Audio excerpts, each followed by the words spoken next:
Today I'm shooting one-man band documentary style for a farm show. I did a little bit of content on this show on the channel a couple videos ago. Today we're going to be a little more detailed on how I get this done. One-man band just means I run the camera, I run audio, I do it all. There's nobody else here. It's by myself. A lot of times I don't like to shoot one-man band, but you know, there's a lot of projects that come in that, you know, I just really have a good time doing.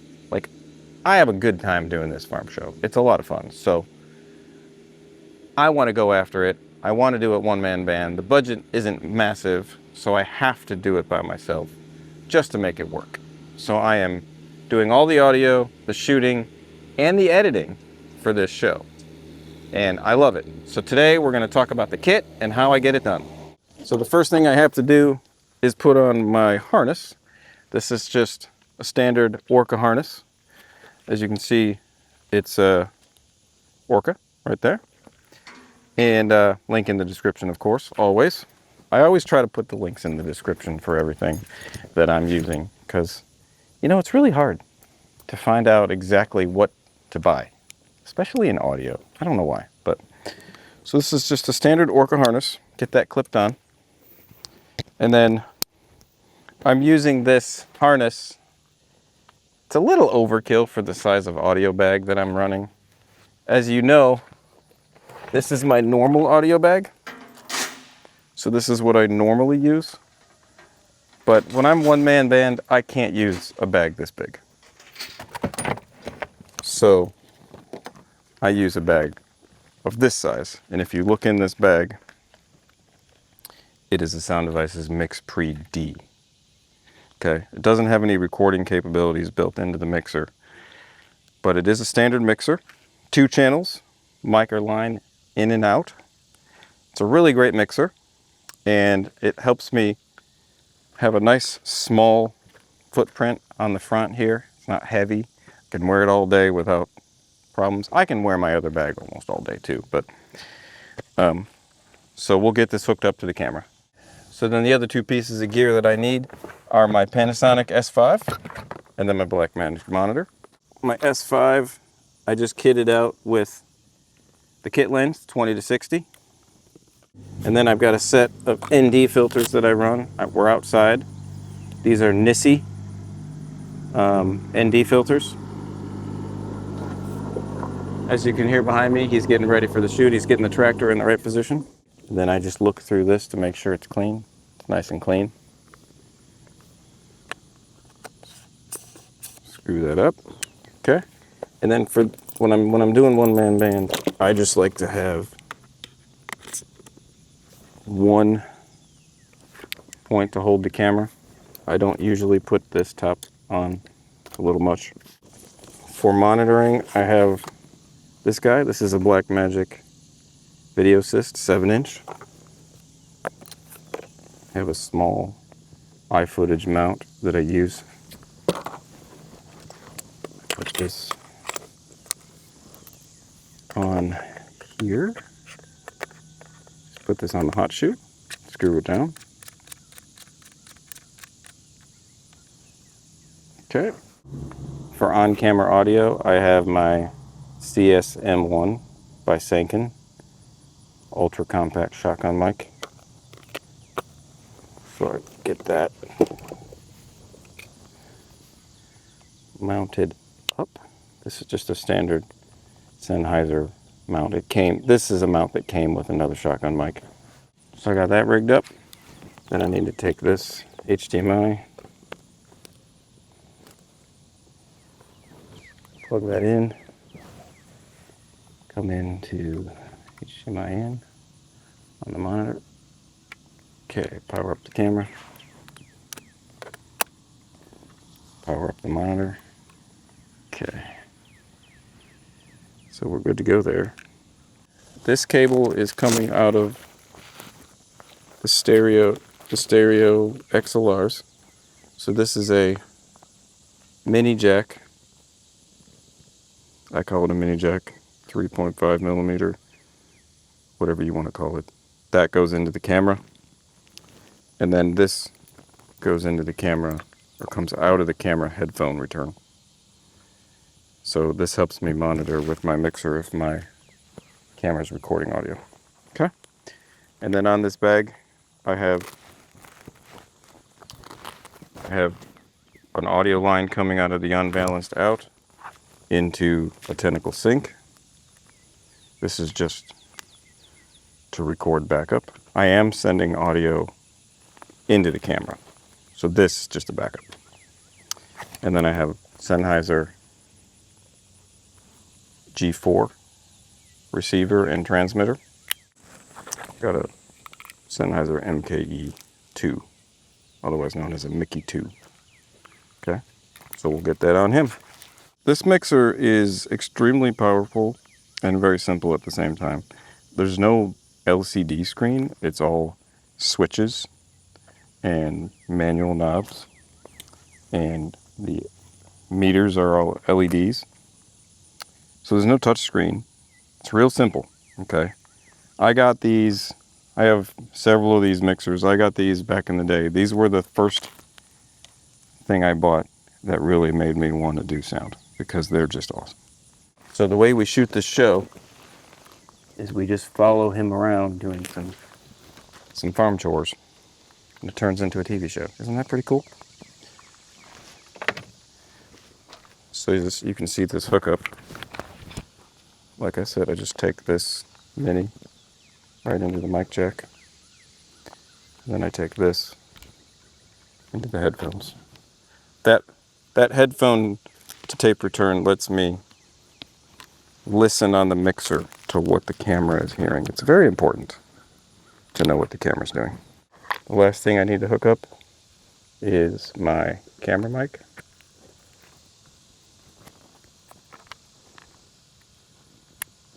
There we go. Between me and the camera, I have main audio, headphone return, and camera mic, all going into the mixer. And then also have his wireless going in here. All right. So this is how we do it. See, we've got a little furry on there with some sticky tape, and I'm just going to stick that right to his color on the inside. 3, 2. A few years ago, we went out to Polyface Farms, Joel Salatin's place, and took a field trip and understood rotational grazing and all-natural care of livestock, trying to implement some. Oh, by the way, there's a great documentary about Joel Salatin out there, The Lunatic Farmer. I encourage you to go watch it. He's a fascinating individual. But we're trying to implement his rotational grazing here on the farm. So this setup is pretty good. This audio bag does not feel heavy at all. It's nice and light. The only mild annoyance is all these cables that are connected to the camera, but can't really get away from that. Gives me a nice clear view of the audio. A difference on this MixPre D from one of the MixPre 3, 6s, or 10s is that the MixPre D only has one stage of gain. So this knob here is my only gain. All right, there's not a fader on this mixer. It's just one of the main differences. Other than that, I would argue that the preamps on this are almost better than the preamps on the MixPre 3, 6, or 10. It's not proven. I just have a gut. You know, my ears tell me that these preamps are probably better. Moving their water system, their mineral pan. Okay, here we go. So getting their water, getting their hay feeder, getting their mineral bin. Goats have to have minerals. If they become mineral deficient, they struggle health-wise. So you got to have free choice minerals out for them at all times. So far, so good. It's a little hot out, but it's going great. This mic really does an awesome job of picking up natural sound. Without this mic, it would be hard to shoot one-man band because you really need a reliable, high-quality source to get the stuff that's not getting picked up in the lav. His lav is picking up great. The only limitation of the Sennheisers is they just don't, the range isn't as far. as my WYSICOMs, but I don't have a way yet to bring my WYSICOM along in a small package. So when I'm trying to be really light, I use Sennheiser. Eventually I'll get a WYSICOM set up where I can have a light receiver, go to my transmitters, and it'll work out. So the goats are only messing with us a little bit. Keep rubbing up against your legs. One of them tried to eat my cable here. It's a good time on the farm, so it's going great.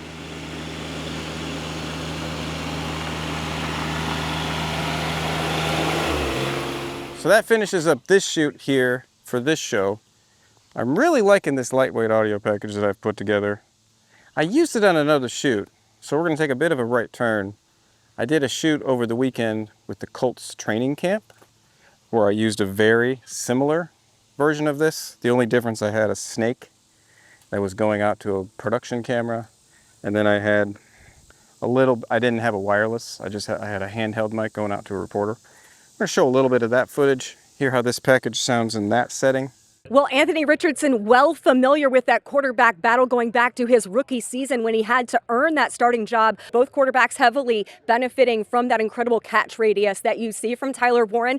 I had an opportunity to talk with him just yesterday. You know, obviously, like you said, Latu was a little disappointed in himself, like any guy would be, you know what I mean? Hey, Defo, enjoy that off day tomorrow because it's back to pads come Monday. Oh, yeah, I'm excited about that. Thank you. So when we were at Colts, we were shooting live hits that were going to NFL Network. As you can see, it was a pretty simple setup, which was why I brought this bag with me. Laura, the correspondent, she was just using one of my Electro Voice RE50s with the NFL Network mic flag on it. And then I had a boom that I had attached up here that I never ended up using. I was actually using this same CSM1 mic as my boom. It was a backup in case I needed it. I ended up not needing it. But this bag is great for that.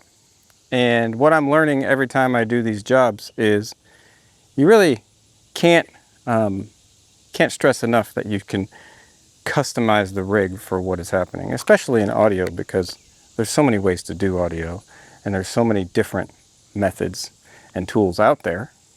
And as a freelancer, it's your job to know those tools and understand how they can bring value to your client, understand how to get the highest quality sound every time, and stick with it. I know if you're a freelancer, it gets hard out there. I know things are difficult, finding clients, keeping clients, getting paid, all of those things that come along with being a freelancer.